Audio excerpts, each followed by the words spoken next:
Hi, welcome. There is a ghost in my room, and I know that most people say that you shouldn't acknowledge their presence or something like that. But then again, what do most people know? This is a letter I wrote to said ghost. Please enjoy me reading you this letter while I paint you something which, I'll be honest with you, pretty mediocre. Anyway, this is an open letter to the ghost in my room. Hi. First of all, this is not mess, it's organized chaos. And I don't expect you to understand, but your prejudice is not welcome here. My dog has somehow taken notice and interest in you, and unfortunately, he isn't very happy since he constantly growls at thin air, which I presume is you. You're gonna have to forgive us, but we're not too keen on company at the moment. As you've been here for what feels like a week now, I feel like I should be honest and fully explain myself.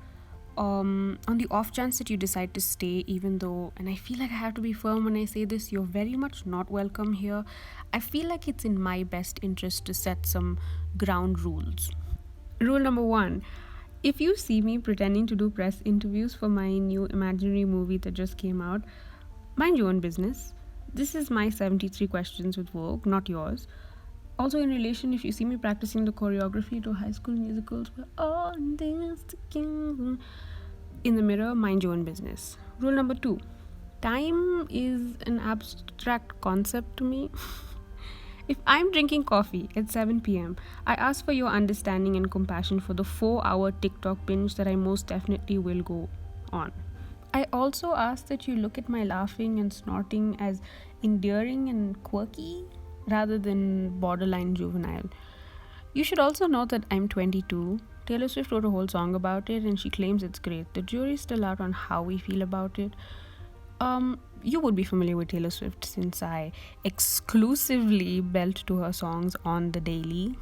I presume you once lived a life before deciding to haunt my room, and I'd like to think you lived past 22.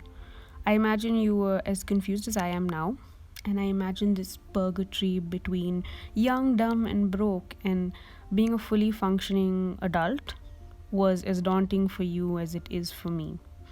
I can only hope that you recognize my compulsion to find myself and admire my courage when I try new things and an attempt to do so.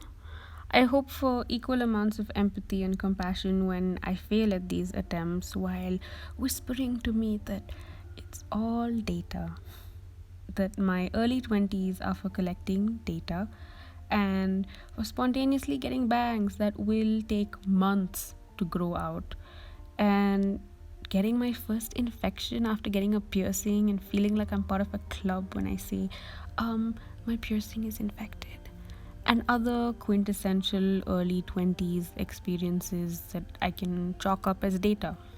Speaking of other quintessential 20s experiences, rule number four: I ask for privacy when the world feels like too much. When being alive and conscious and aware feels painful. Loneliness is a mutual friend to us all, but I ask that you let me enjoy her company.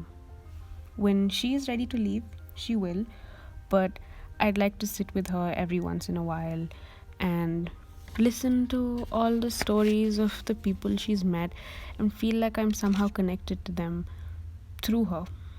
Rule number five: if you see me rearranging my furniture, you can rest assured knowing that I'm trying. Mary Oliver says it's a serious thing just to be alive on this fresh morning in a broken world, and she's right. So if you see me playing Tetris with my furniture, know that this is me affirming that sentiment, that the big, scary, wonderful world has so much to offer, and that whether I believe it or not, I have so much to offer to it too. To the ghost living in my room, I don't know how long you plan on sticking around, but when you leave, which I believe we all inevitably will one day, I hope you remember me for the wonderful mess that I am. I hope you remember me as flawed, but also kind. I hope you take back memories of me whispering I love yous to my dog as he sleeps next to me.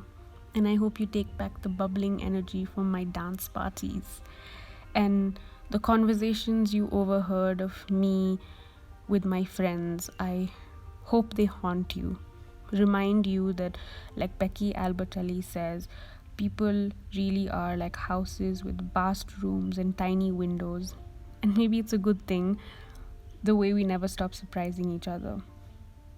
I hope it cements the belief that you can be a good person and still hurt people, and that you're always one decision away from a redemption arc. I hope you see my pain for what it is, a failed attempt at understanding the world and the bold assumptions that the world is something that is supposed to be understood.